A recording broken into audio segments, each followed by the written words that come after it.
Hi hello నమస్తే, నేను మీ కట్టా కార్తీక్.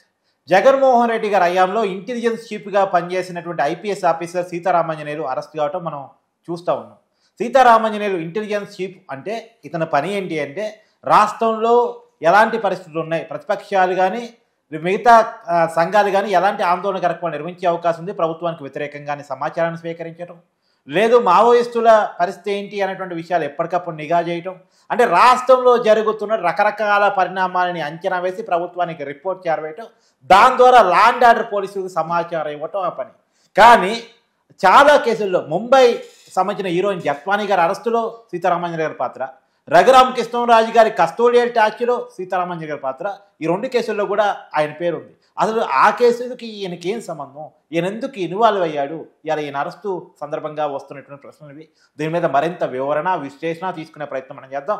మనతో ఉన్నారు బీజేపీ సీనియర్ నాయకులు రవిచంద్ర రెడ్డి గారు. సార్ నమస్కారం. సార్ నమస్కారం సార్. జగన్మోహన్ రెడ్డి గారి హయాంలో ఇంటెలిజెన్స్ చీఫ్గా పనిచేసిన ఐపీఎస్ ఆఫీసర్ సీతారామాంజనేయులు గారు అరెస్ట్ అయ్యారు.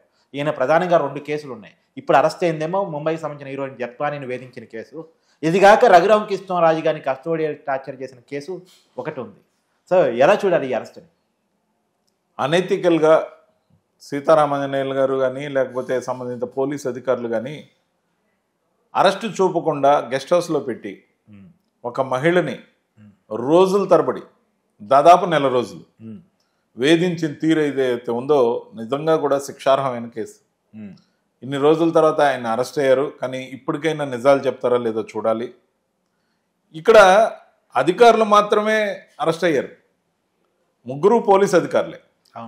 కానీ వాళ్ళ వెనక ఉన్నవారు ఎవరు కూడా కనీసం విచారణకు కూడా రాలేదు. విచారణకు ఎందుకు పిలవలేదు? మీడియాలో సర్క్యులేట్ అయిన ఆ పేర్లు ఈ పేర్లు.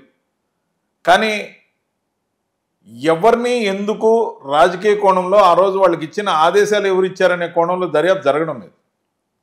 దర్యాప్తు ఆ విధంగా కూడా జరిగినప్పుడే న్యాయం జరుగుతుందని నా ఉద్దేశం.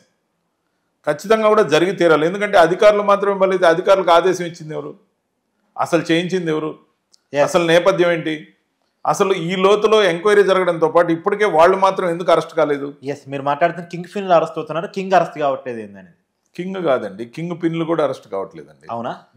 ఎగ్జిక్యూట్ చేసిన వాళ్ళు మాత్రమే అరెస్ట్ అవుతున్నారు. ఎగ్జిక్యూట్ చేసిన వాళ్ళు అరెస్ట్ అవుతున్నారు. వాళ్ళు ఎగ్జిక్యూట్ చేశారా లేదా, వాళ్ళ మీద పూర్తిగా ఉందా లేదా అనేది విచారణ జరగాలి. కానీ ఎగ్జిక్యూషన్ కి ఇచ్చిన ఆర్డర్స్ ఎవరు ఇచ్చారు, అసలు దానికి ఉన్న నేపథ్యం ఏంటి?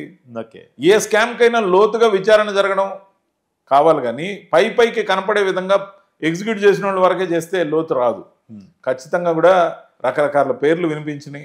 దాంతోపాటు ఆయన ఇంటెలిజెన్స్ చీఫ్గా ఏదైతే అనేక నివేదికలు గవర్నమెంట్ గురించి ఇవ్వడం జరిగిందో, ఎప్పటికప్పుడు ప్రభుత్వం యొక్క పనితీరు, ప్రభుత్వం రాబోయే ఎలక్షన్లో గెలుస్తుందా లేదా అనేక సర్వేలు ఏవైతే జరిగినాయో, ఎప్పటికప్పుడు ఇంటెలిజెన్స్ పనే అది. అంటే ప్రభుత్వం గురించి ఏమనుకుంటున్నారు, మనం జనంలో ఎంత బలంగా ఉన్నాం, బలహీనంగా ఉన్నాం, ఏ పాకెట్స్లో బలంగా ఉన్నాం, ఏ వాటి మీద మన మీద చర్చ జరుగుతుందని చెప్పడం ఇంటెలిజెన్స్ యొక్క పని.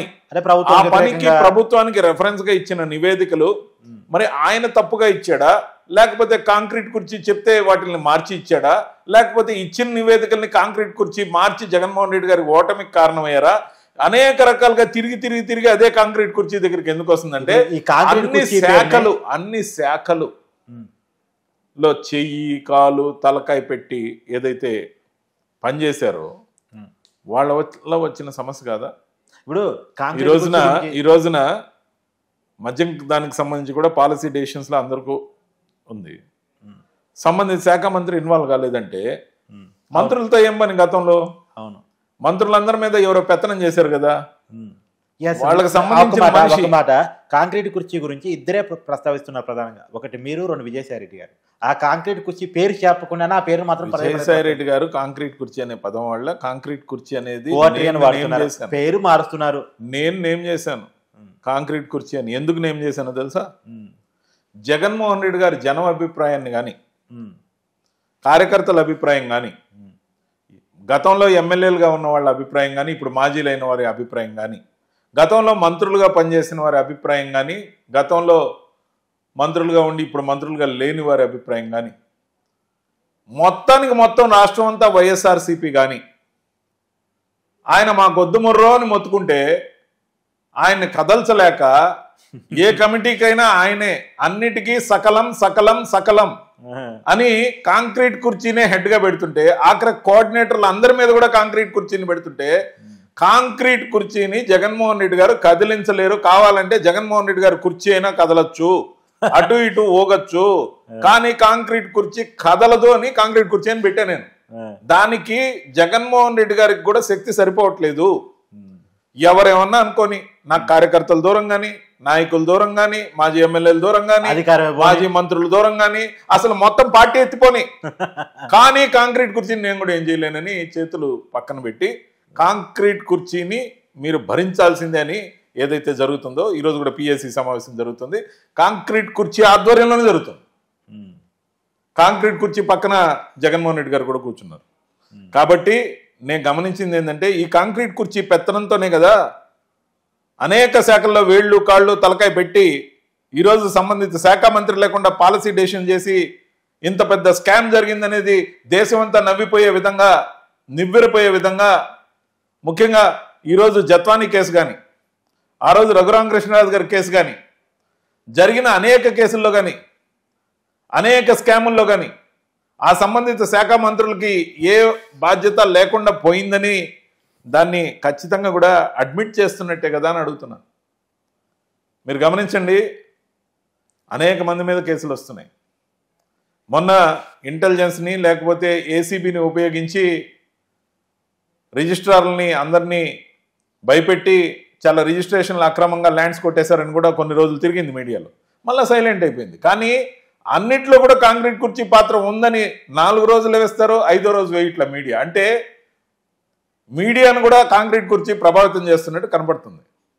ముఖ్యంగా తన డ్యూటీ అదే కాబట్టి మీడియాని కంట్రోల్ చేసుకుంటూ, ఆఖరికి చంద్రబాబు నాయుడు గారికి అనుకూలంగా ఉన్న మీడియాలో కూడా తనకు వ్యతిరేకంగా వచ్చిన వార్తలు 4వ రోజు సాయంత్రం కల్లా క్లోజ్ అయ్యే విధంగా మేనేజ్ చేస్తున్నారు.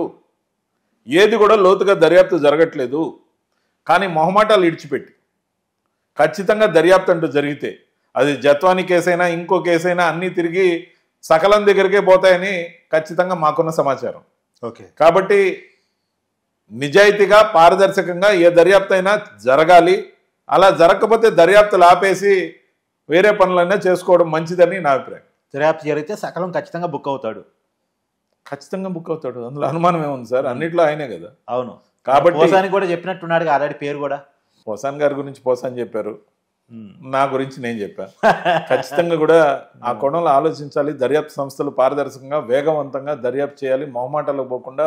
నేను ఎందుకు అడిగానంటే, సంబంధిత మంత్రిని పిలిచారనుకోండి దర్యాప్తుకి, నాకు తెలియదు, నేను మంత్రిగా ఉన్నా కానీ నా పెత్తనం అంతా పలానా ఆయన ద్వారా జరిగిందని చెప్తే డైరెక్ట్ అది వాంగ్మూలం కిందకు వచ్చేస్తుంది. సరే, వస్తుంది ఏంటంటే, ఇప్పుడు ఒక అమ్మాయికి ఏదైనా వేధింపులు ఎదురైతే పోలీసుని అప్రోచ్ అయింది, పోలీసులు సరిగా స్పందించకపోతే ప్రభుత్వాన్ని అప్రోచ్ అయింది. కానీ ప్రభుత్వమే ఒక మహిళను వేధించమని చెప్పి పోలీసులే వేధిస్తే ఇంకెవరికి చెప్పుకోవాలి ఒక అమ్మాయి? ఇది ఇంత పెద్ద నేరం కదా, ఎందుకు ఇంత స్లోగా దర్యాప్తు జరుగుతుంది? ఎవరి పేర్లు అయితే మొదట వచ్చాయో ఆ పేరుని ఎందుకు కవర్ చేస్తున్నారు? ఇక్కడే అనుమానాలు వస్తాయి. అంటే మేము గతంలో ఆ వ్యక్తిని గురించి కోవర్ట్ అనడం కూడా జరిగింది. ఇప్పుడు కోవర్ట్గా ఉన్నాడా? కోవర్ట్గా ఉండబట్టే కదా ఇక్కడి నుంచి కాపలా కాసి దర్యాప్తులు ఎక్కడ పేరు లేకుండా చేస్తున్నారు. నాకు అనుమానాలు ఉన్నాయి. ఇప్పుడు సకలం కోవర్ట్ అంటారు, అందుకే ఆయన అరెస్ట్ కావట్లేదు అంటారు.